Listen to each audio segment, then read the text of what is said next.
Kamu tahu gak sih, jika kamu ingin memulai bisnis, kamu itu penting banget untuk mengetahui perilaku konsumen. Nah, perilaku konsumen itu ada yang namanya marketing konsumen behavioral. Apa sih itu? Jadi, kamu sebagai perilaku bisnis atau pembisnis lah intinya, kamu tidak bisa menerima semua konsumen kamu, karena konsumen itu bervariatif dan berbeda-beda. Gak mungkin kamu menerima semuanya. Jadi, biasanya para pembisnis ini mempunyai 3 tahap. Tahap pertama, segmentation atau segmentasi. Apa sih segmentasi itu? Jadi segmentasi itu kamu mengelompokkan beberapa konsumen kamu, seperti konsumen 1 mempunyai kesukaan A, konsumen 2 mempunyai kesukaan A. Nah, dikelompokkan seperti itu. Biasanya segmentasi konsumen ini mempunyai dimensi, yaitu ada 4 dimensi. Yang satu demografi, yang kedua geografi, yang ketiga psikografi, yang keempat behavioral. Nah, contohnya nih, target segmen yang dituju wanita usia 2-3 sampai 40 tahun, pendapatan 5 sampai 10 juta per bulan.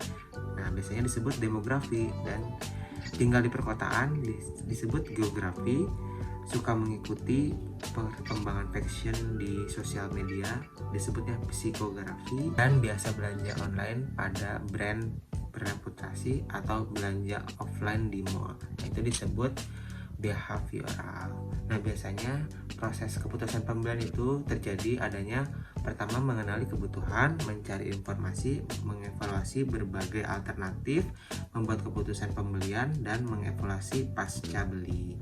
Nah, pada proses keputusan pembelian tadi mempunyai dimensi minat beli. Jadi model dimensi itu model yang berstimulasi AIDA.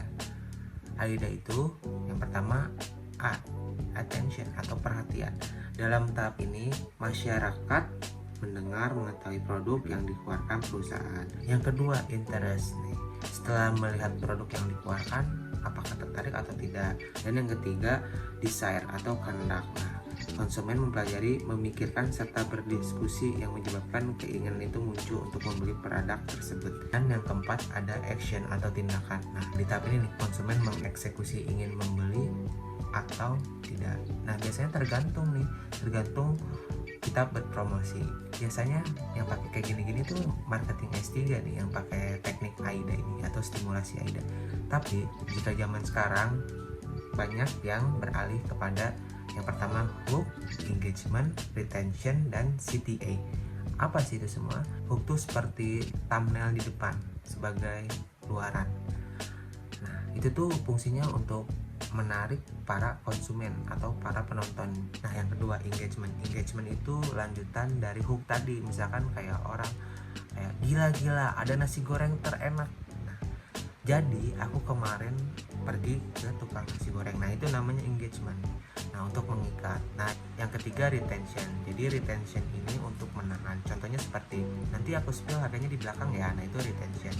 Dan untuk yang terakhir CTA. CTA itu bagaikan call to action. Jadi CTA itu fungsinya untuk memanggil, misalkan kayak klik link di bio ya untuk pengetahuan selanjutnya, untuk informasi selanjutnya. Nah, itu namanya CTA.